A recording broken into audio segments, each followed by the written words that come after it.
आपको बता दूं, वो कहेगा। मैं माननीय मुख्यमंत्री नीतीश कुमार से आग्रह करूंगा, कांग्रेस पार्टी भी जाति आधारित जनगणना पर आप आगे आए, हम लोग सब साथ हैं और करिए, पूरा सदन से लेके बाहर तक हम लोग साथ आपके रहे। ये तो राजनीति है, यही जैसे देश खतरे में है वोट दे दो, वैसे ही पंजाब के लोगों ने हमको जान मारने की धमकी दी। भारतीय जनता पार्टी जानबूझ के कि माननीय मुख्यमंत्री नीतीश कुमार को क्रेडिट मिल जाएगा बिहार में जाती है, तो उन्होंने रोक लगा दिया है। भारतीय जनता पार्टी अपना पार्टी छोड़ के वो देश के जनता की नहीं सोचती। ये लोग सिर्फ झूठे खेती करते हैं, झूठ की। पैकेज मिला तो गरीब क्यों है, ये तो उनसे पूछिए ना, भारतीय जनता पार्टी के लोग जो बैठे हैं। ये लोग खामखा खाली झूठ बोलते हैं। बिहार कितने नंबर पे है आप जानते हैं पिछड़े में? तो बिहार तो बहुत पीछे है। अरे विरोध तो लोकतंत्र की ताकत है, अगर आपका विरोध नहीं करता तो आप हिटलर हो गए।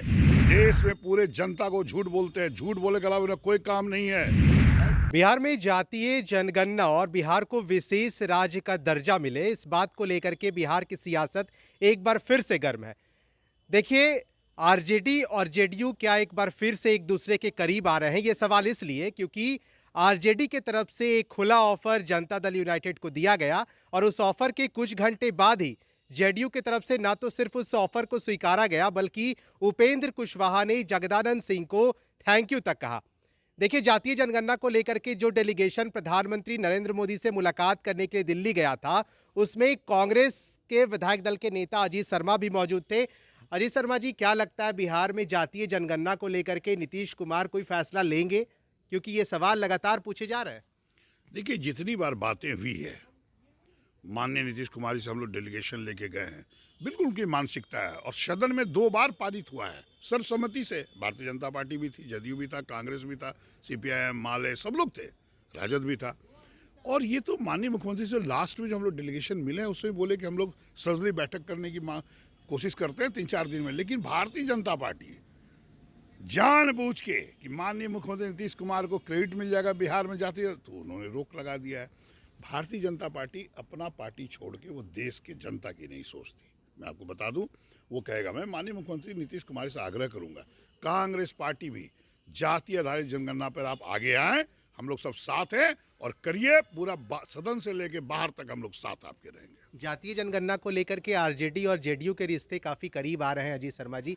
लगातार ऑफर दिए गए, ऑफर को स्वीकारा गया, थैंक्स तक कहा जा रहा है। क्या खरमास के पहले आरजेडी कुछ खिचड़ी पका रही है जेडीयू के साथ? देखिए, आरजेडी खिचड़ी पकाए न पकाए, हर पार्टी को, हर विधायक जो चुने जाते हैं जनता के द्वारा, उनका काम है बिहार का विकास, बिहार के हित में बात करना, सदन के अंदर बिहार के हित में काम करना, चाहे मंत्री हो या मुख्यमंत्री हो। अगर बिहार के जनता के हित में आप काम नहीं करिएगा, जनता आपको वोट नहीं देगी और आप सत्ता में नहीं आएंगे। इसलिए जो भी कह रहा है वो बिहार की जनता की आवाज़ कर रहा है। और मैं कांग्रेस पार्टी के भी नेता विधानमंडल के हैसियत से मैं भी कह रहा हूँ, जाति आधारित जनगणना हो या शिक्षा की व्यवस्था जो सुदृढ़ होने की बात हो, बिहार राज्य का विशेष दर्जा की बात हो और बिहार में कल कारखाने खोल के हर जिला में युवकों को रोजगार देने की बात हो, कांग्रेस पार्टी जदयू के साथ है, नीतीश कुमार के साथ है। जदयू मतलब नीतीश कुमार के मुख्यमंत्री हैं, बिहार के मुखिया हैं, इसलिए साथ है। उन्हीं को निर्णय लेना है। आगे आइए, निर्णय लीजिए। अगर भारतीय जनता पार्टी अब वो काम नहीं करने देती है, हम लोग मिलजुल के सरकार बना के बिहार का विकास की नई ऊंचाई पर ले जाने का काम करेंगे। आरजेडी की तरफ से भी यही कहा गया है कि अगर कोई पार्टी आपका समर्थन नहीं करती है तो आप हमारे साथ आए, हम आपकी सरकार नहीं गिरने देंगे, ये आरजेडी ने कहा। देखिए, राजद क्या कहता है मैं तो अपनी जनता की बात कहूँगा। अगर भारतीय जनता पार्टी उनको विकास में रोकती है, काम नहीं करने देती है, जैसे जाति आधारित जनगणना हो गया, कल कारखाने खोलने में आप विशेष राज्य का पैकेज दर्जा नहीं दे रहे हैं, तो निश्चित तौर पर राजद को भी चाहिए, क्योंकि जनता ने उन्हें भी चुन के भेजा है, कांग्रेस भी जनता को चुनने भेजा है। इसलिए हम लोग सब मिलजुल कर उनको समर्थन देंगे बिहार के विकास के लिए, बिहार के एक एक जनता के विकास के लिए। लेकिन आखिरी सवाल, बिहार को विशेष राज्य के दर्जे की जो मांग हो रही है, क्या लग रहा है कि बीजेपी के लोग कहते हैं कि बिहार को विशेष पैकेज तो मिल रहा है, बिहार को विशेष राज्य की जरूरत ही क्या है?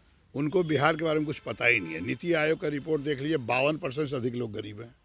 पैकेज मिला तो गरीब क्यों है, ये तो उनसे पूछिए ना, भारतीय जनता पार्टी के लोग जो बैठे हैं। ये लोग खामखा खाली झूठ बोलते हैं। बिहार कितने नंबर पे है आप जानते हैं पिछड़े में? तो बिहार तो बहुत पीछे है। जब तक आप विशेष राज्य का दर्जा नहीं दीजिएगा तो इसका विकास नहीं होगा। चाहे वो शिक्षा की बात हो, चाहे स्वास्थ्य की बात हो, चाहे एम्स खोलने की, जो भी व्यवस्था हो, आप कल कारखाने खोल के हर जिला में अगर रोजगार देने की बात हो, आप जो भी यहाँ पर पोटेंशियल बिहार में बहुत है, लेकिन यहाँ पे विशेष राज्य का दर्जा मिलने से पैसे मिलेंगे केंद्र से। केंद्र सरकार को पैसा बहुत जाता है टैक्स के माध्यम से। आदरणीय नरेंद्र मोदी जी 7 साल पहले बोले क्या, लोगों ने बोला 2014 में भारतवर्ष आज़ाद हुआ। क्या झूठ बोल रहे हो यार, भारतवर्ष तो 1947 में एक बच्चा जानता है देश का। आप कह दिया कि साहब जीएसटी बढ़ा देंगे और ये हो जाएगा। जीएसटी से छोटे मोटे व्यापारी बर्बाद हो गए, पूरी अर्थव्यवस्था चरमरा गई है, पूरे देश की, बिहार की भी। और खाली झूठ बोलते हैं, नोटबंदी करेंगे, काला धन आएगा साहब तो हम गरीबों को 15-15 लाख दे देंगे, कहीं नहीं मिला। ये लोग सिर्फ झूठे खेती करते हैं, झूठ की। और देखिए ना पंजाब में क्या हुआ अभी, नरेंद्र मोदी जी आ रहे हैं प्रचार करने के लिए, वहाँ से उनका टूर प्रोग्राम बनता है, वो आते हैं, फिर वहाँ से हेलीकॉप्टर से जाते हैं, बीच में हेलीकॉप्टर नहीं जाता है, कार से चल देते हैं। टोटल अरेंजमेंट किसका? एसपीजी का, प्रधानमंत्री कोई भी हो। और विरोध तो लोकतंत्र की ताकत है। अब आदरणीय प्रधानमंत्री मनमोहन सिंह जेएनयू गए थे, छात्रों ने काला झंडा दिखाया उनको, कहाँ इरिटेट हुए? गृह मंत्री भी थे उनके साथ चिदम्बरम जी, कहाँ इरिटेट हुए? उनसे बातें की, बोला आपका डिमांड है, कोई केस नहीं हुआ, किसी पे इल्जाम नहीं लगाया गया। अरे विरोध तो लोकतंत्र की ताकत है, अगर आपका विरोध नहीं करता तो आप हिटलर हो गए। आदरणीय प्रधानमंत्री जी नरेंद्र मोदी चाहते हैं कि वो हिटलर शाही राज लाएंगे क्या? और विरोध हुआ, उसमें घबराहट की क्या बात है? किसान आंदोलित है, किसान आज से नहीं 1 वर्षों से आंदोलित है। और आपको खतरे कहाँ था? किसान कहीं भी आप देख रहे हैं पूरा एसपीजी घेरे हुए उनको। और इल्जाम किस पे लगा रहे? पंजाब सरकार पर। यह तो राजनीति है, यही जैसे देश खतरे में है वोट दे दो, वैसे ही पंजाब के लोगों ने हमको जान मारने की धमकी दी। प्रधानमंत्री एसपीजी घेरे में रहते कोई जान मार सकता है क्या? आप भी जानते हैं, पूरी देश की जनता। हालांकि चरणजीत सिंह चन्नी ने सब साफ कर दिया कि क्या हुआ था, लेकिन प्रधानमंत्री जाते जाते ये तक कह दिए कि कह दीजिएगा अपने मुख्यमंत्री से मैं जिंदा वापस लौट के जा रहा हूँ। सर यही तो वो झूठ बोलते रहे 7 साल से, देश में पूरे जनता को झूठ बोलते हैं। झूठ बोले के अलावा उन्हें कोई काम नहीं है। ऐसा प्रधानमंत्री मैंने अजीत शर्मा ने 1947 के बाद कभी नहीं देखा, सिर्फ झूठ ही बोलते हैं। बोलिए, उनके पूरी एसपीजी घेरे में है और कह रहे हैं जाके बोल दो कि बच के जा रहा है। अरे कौन मार रहा है आपको भाई? विरोध करना क्या हत्या होती है? क्या जनता को अधिकार नहीं है लोकतंत्र में अपना विरोध करे? आपका आप गलत निर्णय लिए हैं। किसान जो अन्नदाता है उसके खिलाफ आपने कार्रवाई कर रहे थे, तो क्या कानून आपने वापस क्यों लिया? अगर गलत नहीं था तो कानून बनाने के पहले आदरणीय प्रधानमंत्री जी देख लीजिए, आप प्रधानमंत्री हैं देश के, कोई गलत निर्णय लेते और कानून वापस लेते हैं, इसका मतलब किसानों के विरोध के चलते आपने गलत कानून लाया। इसलिए कोई खतरा नहीं था। वो वोट की राजनीति कर रहे हैं, जनता इस बात को जानती है। उनको कोई जनता वोट नहीं देगी। इस बार पंजाब और ये 5 स्टेट में भारतीय जनता पार्टी बुरे हारने वाली है। चलिए, कांग्रेस विधायक दल के नेता अजीत शर्मा ने साफ किया है कि जातिगत जनगणना को लेकर के जनता दल यूनाइटेड के साथ कांग्रेस खड़ी है और खड़ी रहेगी। अब देखना होगा कि नीतीश कुमार अपना जो स्टेप है, जो आने वाले समय में नीतीश कुमार क्या जातिगत जनगणना को लेकर के स्टैंड लेते हैं। आप फर्स्ट बिहार के साथ बने रहे अपने सहयोगी शेखर घोष के साथ।